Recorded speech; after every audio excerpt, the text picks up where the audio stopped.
Dr. Jerome F. Wall graduated with honors from Loyola University in Chicago's Stritch School of Medicine in 1970. Dr. Wall moved to Riverside in 1975 to pursue his dream of working with athletes.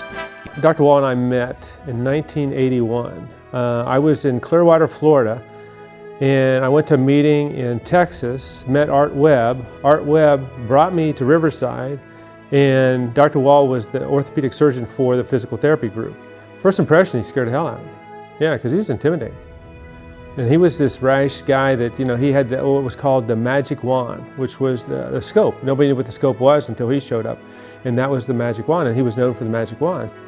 I first met him in 1983 when Kathy Coakley, an athletic trainer, conned me into starting up this new business that these doctors that I didn't even know wanted to start. Thought he was half crazy when I first met him. I wasn't sure I wanted to even try it. It was part-time at first, and then it went full-time right away.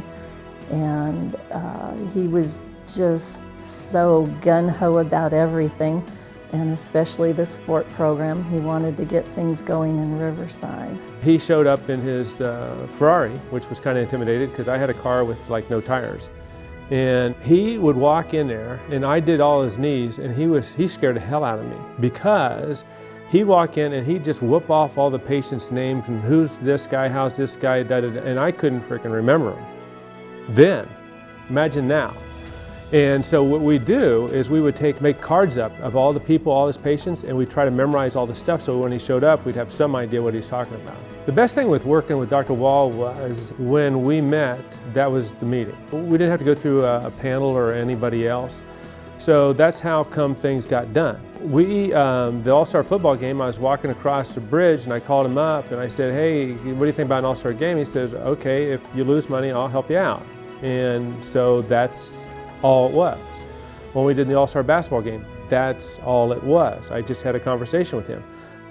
We had a relationship I'll never have again. It's just one of those things that once we said something, it was done. Boom.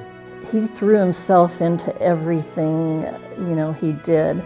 And he was extremely passionate about getting the sport program going in Riverside and trying to provide the athletes that were in this area with good, high quality medical care and to get them back, because a lot of times these kids weren't rehabbed properly and they didn't get to go back to the sports that they enjoyed.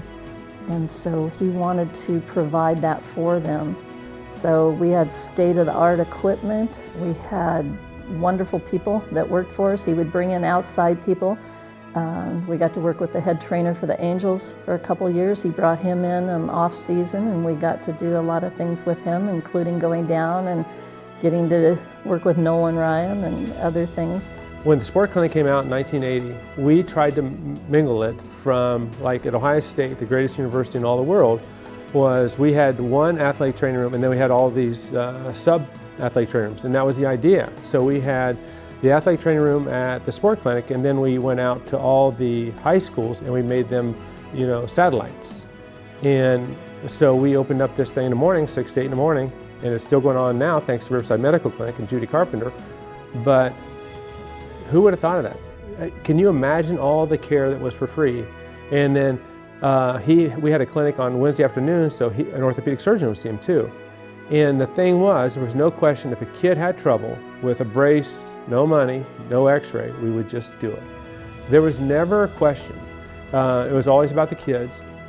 We gave $150,000 in scholarships. The All-Star game was for the kids. Everything was for the kids. You don't get anybody like that. That's gone. It's hard. It's hard. It's really hard. It's hard for me. He was probably the best doctor I've ever worked for. I know he was, because he was always available. He was always there to answer questions, to teach us. He was one of the best educators I think I've ever met. He was the ultimate teacher. Unbelievable. He taught every day of his life in a billion different ways. He taught me how to teach. Dr. Wall was lucky enough to have two women in his life. One was Joyce, and Joyce pretty much ran the office and everything he did at work, and he had total respect for her. But I mean, like, you get back to There was probably nothing more important to him than his family. He loved them to death. They did family things all the time. It was unbelievable. If they had any 4th of July, any holiday, Christmas, Easter, it was a big deal. Family was number one for him. And then finally, the most important person in his life now and forever was Diane. Diane was his best friend forever and also the love of his life. Dr. Jerome F. Wall was one of the visionary leaders responsible for the formation of the Riverside Sports Hall of Fame. He is remembered fondly for his intelligence, civic philanthropy, and legendary career as an orthopedic surgeon.